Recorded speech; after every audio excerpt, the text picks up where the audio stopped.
Assalamualaikum warahmatullahi wabarakatuh. Kembali lagi korang dalam channel aku Syamrul Kapak. Okey, untuk tajuk hari ni aku nak menceritakan ataupun nak berbincang mengenai fungsi regulator dan rectifier terhadap motor lah.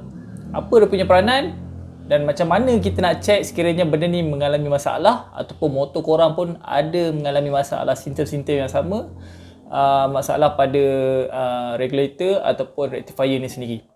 Okey, yang pertama fungsi katap ni sebagai regulator, iaitu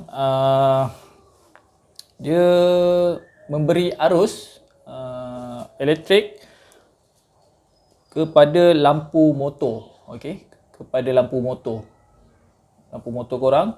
Especially kalau yang aku bincangkan ni untuk tajuk motor TZM lah. Okey.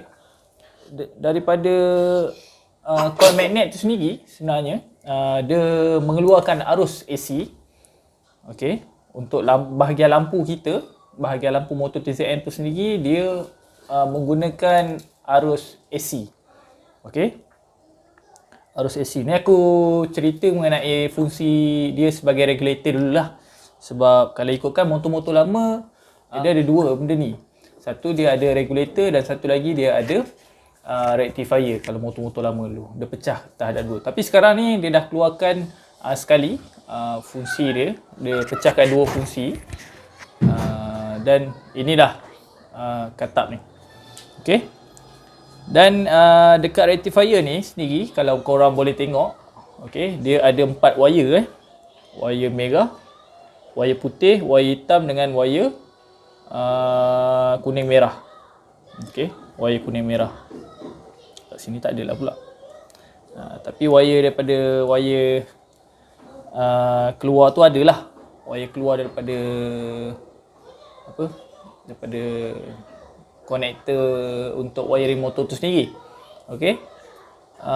Kalau korang tengok kat sini dia ada warna putih, warna hitam, warna kuning dan wire merah. Okey, aku jelaskan dulu dia punya wire-wire ni. Okey, jom. Okey guys, macam korang tengok, inilah dia punya rectifier ataupun regulator.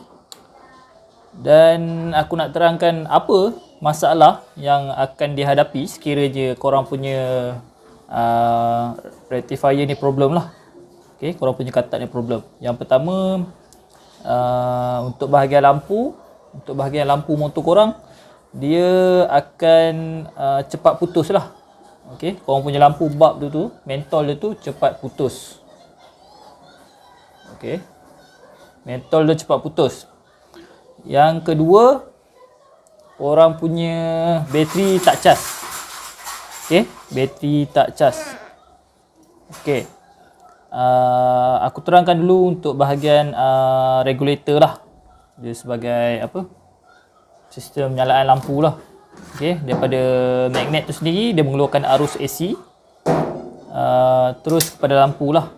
Lampu depan dengan lampu belakang. Kalau korang boleh perasan untuk TZM punya lampu kita, wire dia adalah wire kuning merah. Okey. Untuk wire lampu kita adalah wire kuning merah. Dan wire lampu belakang kita adalah wire biru lah. Okey. So macam mana korang nak yang video sebelum ni aku ada kongsikan untuk bahagian wiring IKK tu. Lampu belakang korang untuk bahagian konektor dia tu korang kena looping. Untuk bahagian konektor dia tu korang kena looping untuk mendapatkan arus elektrik daripada wire kuning merah tu sendiri. Okey. So yang tu video tu korang boleh tengok. Cuba faham kan. Dan untuk hari ni sekiranya lampu korang selalu terbakar, lampu depan korang selalu terbakar, okey, korang kena check juga benda ni. Okey. Okey, daripada wire keluar daripada wire ni sendiri, okey, korang boleh ambil di bahagian wire warna kuning ni. Okey, kita ada 4 wire. Satu warna merah, kuning, hitam dan putih. Okey. Aku terang dululah fungsi. Okey, untuk wire merah ni adalah wire yang menuju ke bateri, wire yang akan cas. Okey, wire kuning ni adalah wire lampu lah.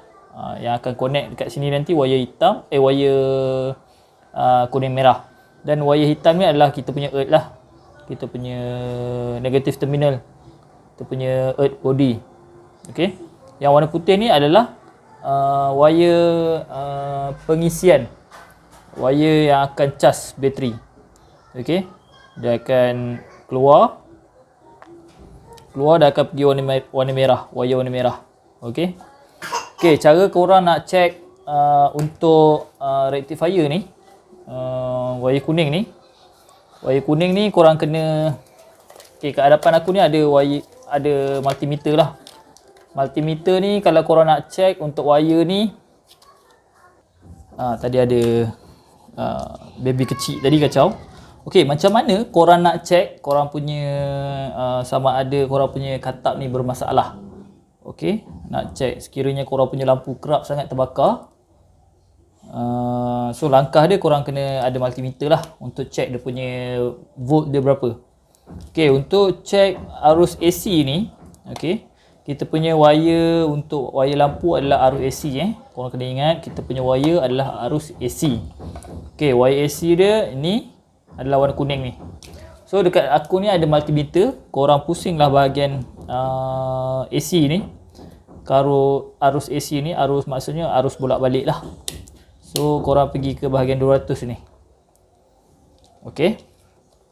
Aku tak boleh nak check sebab bukan dekat motor sekarang ni. So aku cuba bahagi penerangan sikit lah.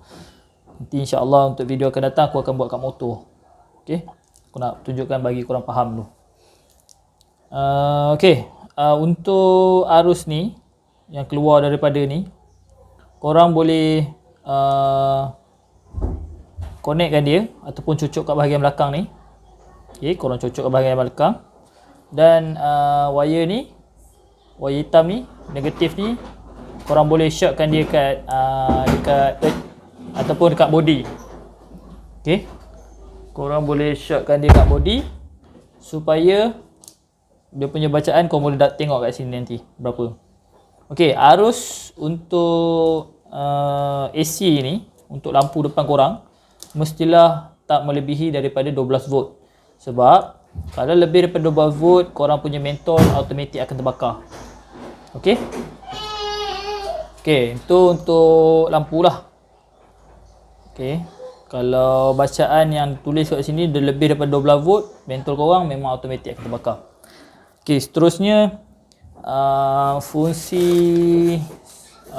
katap ni sebagai rectifier, iaitu komponen yang menukarkan arus daripada AC kepada DC. Okey, cara nak check dia sama juga. Korang pusingkan first korang kena check korang punya bateri dulu. Bateri korang cucuk dulu dia punya apa? Ni apa orang panggil ni? Dia punya ni apa panggil ni? Lah aku lupa pula. Benda ni, okey, kau cucuk pada positif bateri dan negatif bateri, ada dapat reading kat sini. Okey, bateri yang sihat adalah 13 volt ataupun 2.9 ataupun 2.8 lah. Bawah daripada 11 maknanya bateri korang weak. Okey. So korang nak check untuk bahagian rectifier ni pula, arus yang dihasilkan sendiri daripada magnet korang kena ingat adalah arus AC. So daripada arus AC ni, wire yang keluar daripada arus AC ni tak boleh masuk terus kepada bateri, disebabkan dia arus bolak-balik. AC kan bolak-balik, bateri kita kan DC, direct current. Okay. Fungsi ni dia akan menukarkan arus daripada AC tadi kepada DC. So cara dia korang check, korang start motor dulu. Untuk terminal ni korang cucukkan dia dekat bahagian positif negatif. Lepas tu korang pusingkan untuk multimeter ni kat bahagian DC lah. Okey, volt DC volt ni korang bahagian 20. Okey, kat nombor 20 ni. Lepas tu korang cucuk kat bateri terminal, korang start motor. Reading dia untuk caskan motor ni, reading dia mestilah tak lebih daripada 15 volt. Okey. Okey. Bacaan yang dikeluarkan daripada multimeter tu sendiri, bila korang dah cocok negatif positif dekat bateri, bacaan dia untuk baca untuk DC volt ni mestilah tak lebih daripada 15 volt. Okey. Dan macam mana korang nak tahu sekiranya korang punya bateri tiba-tiba korang cocok dekat bahagian positif dan negatif bateri tu, korang nak baca dia punya DC volt, tapi bacaan dia tak ada, bacaan dia tetap je macam bateri tu dia tulis 12.8 kan. Bila korang cocok, korang start enjin, sepatutnya bacaan tu naik. Okey, mungkin dia akan jadi 13, 14, 15 macam tu. Tapi dekat multimeter tak tunjuk pun dia punya kenaikan dia tu.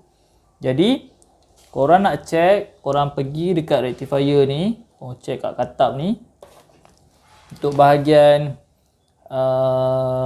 korang check dulu bahagian ni, wire putih ni. Okey, wire putih ni korang start motor, dan dekat multimeter ni korang kena ingat arus yang dihasilkan daripada magnet adalah arus AC. So korang pusing multimeter ni kepada arus AC, letakkan dia dekat 200 dan korang start motor. Okey. Yang negatif ni hitam ni pergi ke earth lah, body motor. Dan motor korang dah hidup, korang try cocokkan dia punya ni probe ni dekat wire putih ni. Ada tak reading dia? Okey. Okey. Kalau ada reading, maknanya wire putih ni elok lah. Okey, wire yang charge daripada coil magnet tu elok lah wire dia. So korang check bahagian yang wire keluar ni. Okey, wire keluar ni korang check. Korang check dekat bahagian sini, pump. Okey. Masukkan dia dulu.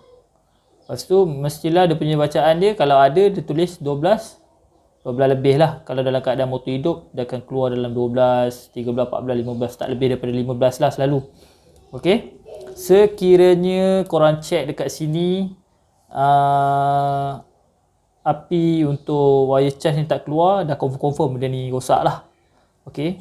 Tak pun daripada wire putih ni, daripada konektor daripada motor korang sendiri, kalau korang check untuk wire putih ni daripada korang punya coil magnet tu, korang cocok tak keluar bacaan, apa-apa bacaan kat sini, maknanya korang punya charging coil korang rosak. Okey. Dan lagi satu, sekiranya korang check kat sini ada bacaan dan wire merah pun ada bacaan, maknanya dekat bateri korang tadi tak ada menunjukkan apa-apa bacaan, maknanya korang kena check wire merah daripada motor korang sendiri. Tak pun korang try looping, tarik satu wire, korang cocok kat konektor warna merah, terus alirkan dia dekat bateri. Dan lagi satu korang kena check adalah fuse. Okey, fuse putus pun dia tak charge lah. Okey. Okey, yang untuk wire merah ni dia akan pergi satu wire pergi kepada fuse kalau korang perasan. Lepas tu dekat fuse tu barulah keluar pula satu wire menuju ke positif bateri. Okey. Dan aku nak ingatkan lagi sekali, sekiranya korang punya motor janganlah pakai apa fuse yang lebih daripada saiz asal motor lah, kerana membahayakan korang juga, boleh menyebabkan korang punya motor boleh terbakar, ataupun korang punya barang elektronik dalam motor korang tu sendiri boleh short. Kalau macam TZM, confirm dia akan serang servo dulu lah. So tengok spek motor korang, berapa M dia guna untuk fuse tu. Macam motor aku TZM ni, dia menggunakan 10 M untuk fuse. So korang jangan gatal-gatal duk pakai 25, 30, sebab sekiranya ada short circuit, fuse tu akan putus dulu untuk lindung part-part yang ada dalam motor korang. Okey. Dan dekat bahagian multimeter ni, aku nak terangkan juga kepada korang yang baru, untuk korang check untuk bahagian bateri adalah korang kena pergi dekat bahagian DC volt. Okey, korang letakkan dia 20 ke 200 ni sama je. Okey. Kalau bateri tu 12 volt takkanlah aku nak letak 200, letak 20 pun cukup. Okey, bacaan dia. Dan apa-apa jua api yang keluar daripada magnet, korang pergi ke bahagian AC. AC ni maksudnya alternate current. Okey, current bolak-balik. Okey.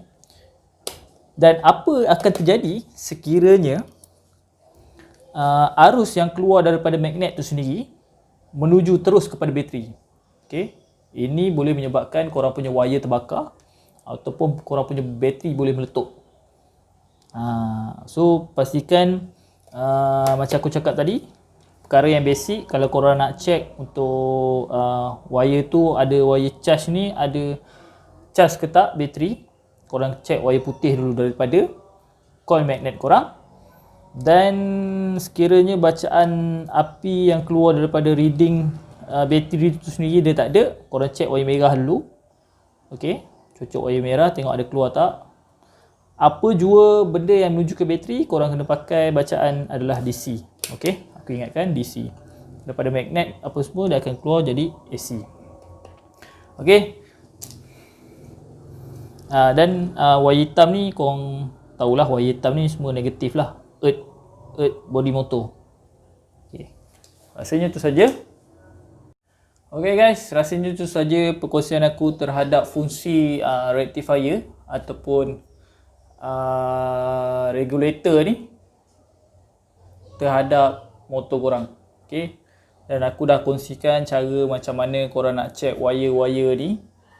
Wire dekat untuk TZM, ni wire TZM, ni katak TZM. Kat sini dah ada keluar 4 wire.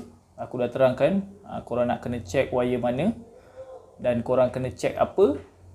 Dan cara menggunakan multimeter, korang check multimeter ni. Okey. Cara korang menggunakan multimeter ni untuk check masalah yang ada pada motor korang. Okey. Rasanya untuk video akan datang aku akan tunjukkan cara buat dekat motor terus. Okey, aku akan buat video terus pada motor. Sebab motor aku sekarang ni lampu depan dia mentol dia terbakar. Aku suspect rectifier lah. So nanti aku akan check balik. Aku akan buat video untuk check aku punya regulator ni, sama ada regulator problem ataupun mentol tu sendiri problem. Tapi aku rasa mentol tu mentol baru. Tapi untuk mentol tu aku menggunakan 35 watt. Kalau ikut spek daripada manual tu sendiri, untuk motor aku dia suggest suruh pakai 45 watt. Tapi hari tu aku pergi kedai memang dia tak ada mentol untuk 45 watt. Jadi aku terpaksa ambil 35 watt lah. Dan berkemungkinan aku suspect dua benda, sama ada mentol tu sendiri tak cukup dia punya watt. Watt dia terlampau rendah menyebabkan dia punya wire dalam tu putus, ataupun aku punya regulator tu sendiri problem. Okey.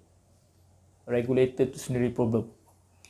Okey, nanti aku akan buat video seterusnya mengenai aku punya motor, sama ada aku punya motor ni rectifier problem ataupun mentol yang aku pilih tu tak ikut spek.